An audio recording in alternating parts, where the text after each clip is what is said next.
Bienvenidos estudiantes a esta 10ª clase del curso de Inmunología General.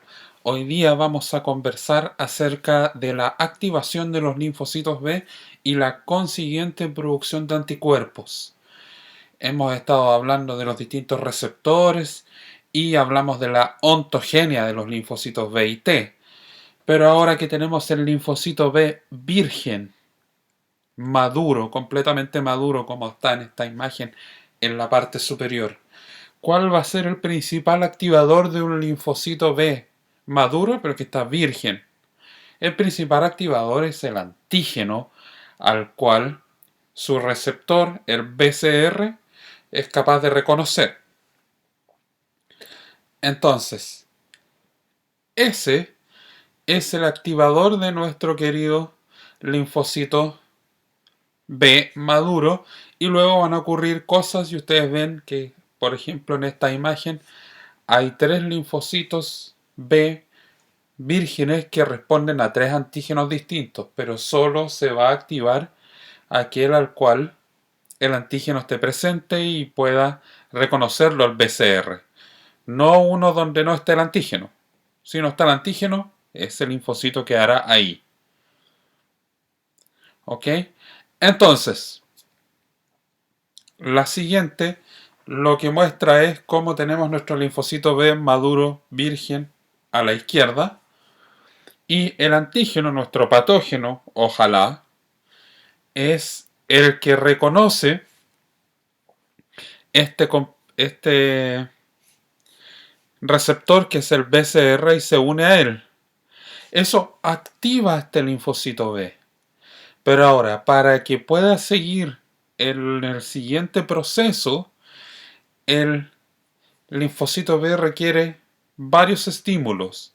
Uno de ellos es que comienza a expresar el receptor de la interleuquina 2 y el mismo linfocito B activado comienza a secretar interleuquina 2. La secreta y esa interleuquina 2 secretada se une al propio receptor, por lo tanto es una activación autocrina. Pero además de eso requiere el estímulo de un linfocito T helper. Cuando veamos activación de linfocitos B vamos a ver cuál de ellos puede actuar ahí. Pero sin ese estímulo de ese linfocito T helper o auxiliar, el linfocito B activado no va a seguir su proceso de diferenciación. Y eso es sumamente importante. Ahora, teniendo en cuenta que el proceso de recombinación VDJ que generó el receptor del linfocito B, el BCR, que es esta inmunoglobulina de membrana, recuerden ustedes, que está ejemplificada ahí. ¿Okay?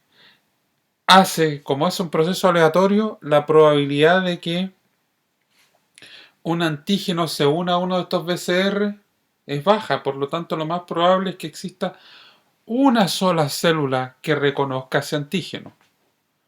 Bueno, con una célula en un organismo vivo mamífero cualquiera, no hacemos nada. Por lo tanto, cuando el linfocito B se activa y recibe los estímulos que ya les conté, lo primero que va a ocurrir es una expansión clonal. Ese linfocito B activado se clona a sí mismo, empieza a aumentar, empieza a dividirse, empieza a hacer mitosis, prolifera. Y eso es lo que ustedes van a, como médicos veterinarios finalmente, después van a tratar de detectar cuando ustedes vean sus pacientes y tengan la sospecha que sus pacientes tienen alguna enfermedad infecciosa, van a tratar de detectar si hay hinchazón en los nódulos linfáticos que están más cerca de la piel, que dependiendo del animal ustedes van a ubicar dónde están, cuáles son los más fáciles de palpar.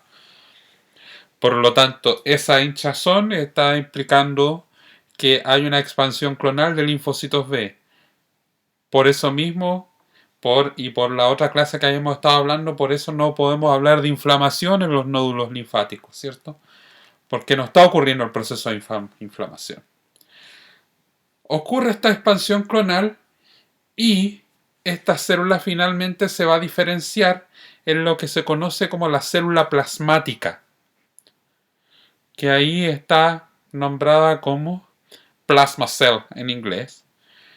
Y el primer anticuerpo que se sintetiza es la inmunoglobulina M pentamérica, esa inmunoglobulina gigante que ustedes ven ahí. Es el primer anticuerpo que siempre se secreta. Otra de las cosas que ocurre, y quiero que vean la flecha que baja, es que hay un linfocito B que expresa una inmunoglobulina de alta afinidad y hay un linfocito B que queda como memoria.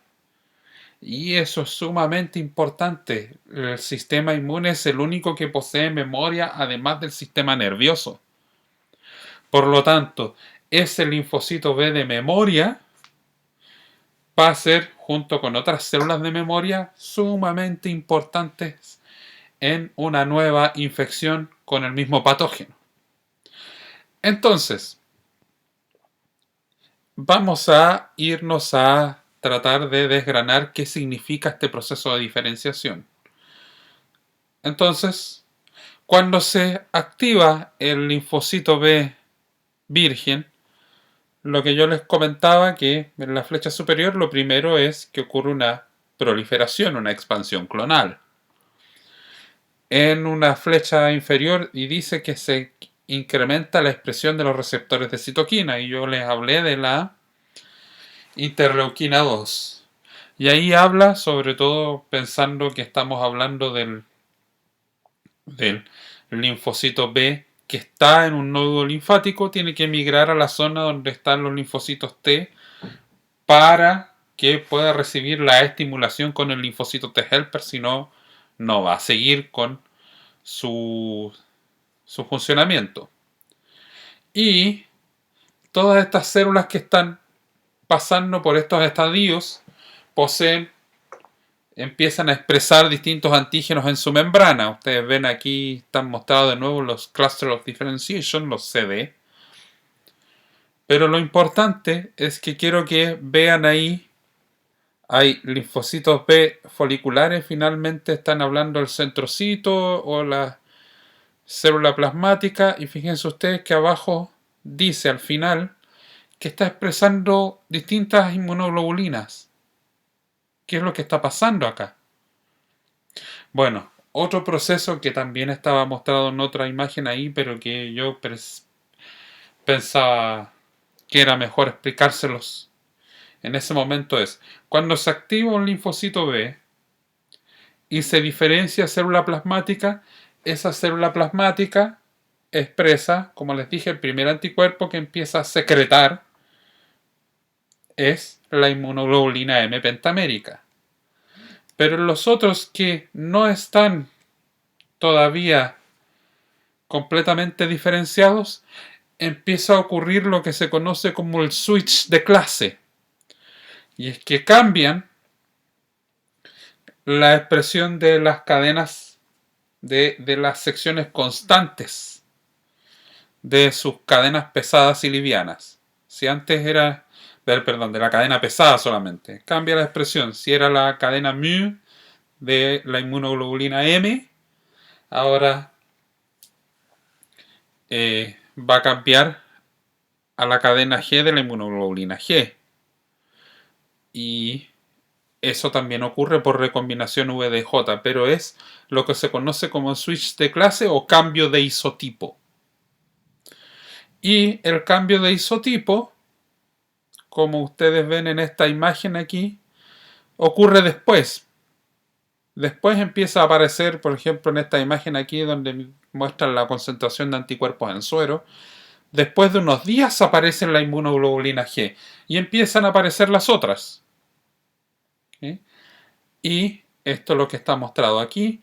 Ustedes ven, empiezan a aparecer las células plasmáticas secretoras de inmunoglobulina G y las distintas subclases dependiendo de los distintos animales.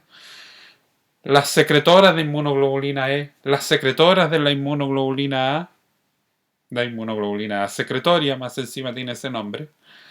Por lo tanto, todo ese switch de clase, o justo sale ahí como switch de isotipo, cambio de isotipo,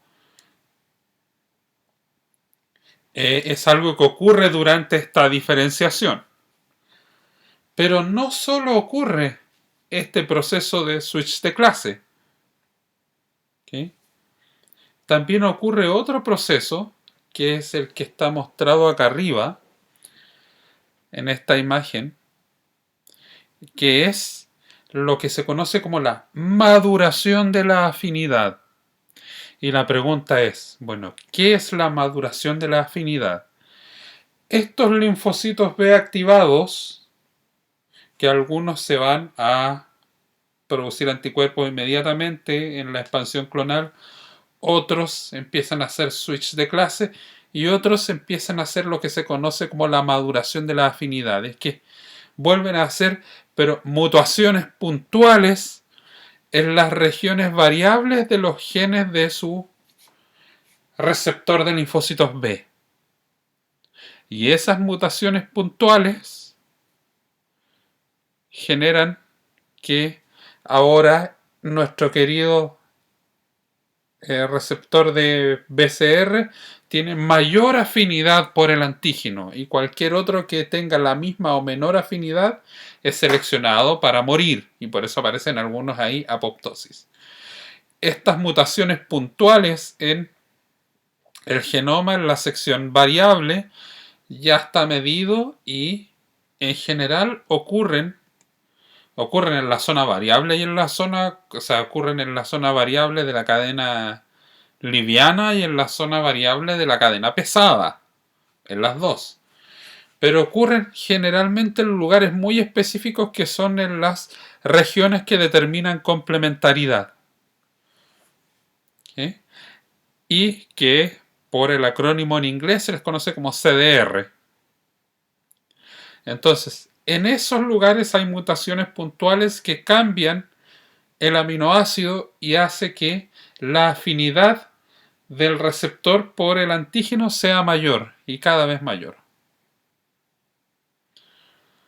Y eso se va viendo a medida que pasan los días. Si ustedes aquí, por ejemplo, dicen al día 7, tenemos la región variable de la cadena pesada, la región variable de la cadena ligera, y ustedes vamos viendo cómo al día primario, día 14, a la infección secundaria, la infección terciaria, vemos acá a la derecha la constante de disociación del antígeno con respecto al anticuerpo y vemos cómo a medida que pasan los días esa constante cada vez se hace más chica. Eso quiere decir que cada vez es más difícil que el antígeno se disocie, perdón, que el anticuerpo se disocie del antígeno. Entonces, en realidad estos procesos siempre están ocurriendo. Finalmente vamos a llegar a la generación de anticuerpos con mucha afinidad contra el antígeno y una muy buena respuesta contra el patógeno en este caso. Bueno, y de esto les quería contar hoy, muchachos. Espero que sigan estudiando y nos escuchamos la próxima clase. Adiós.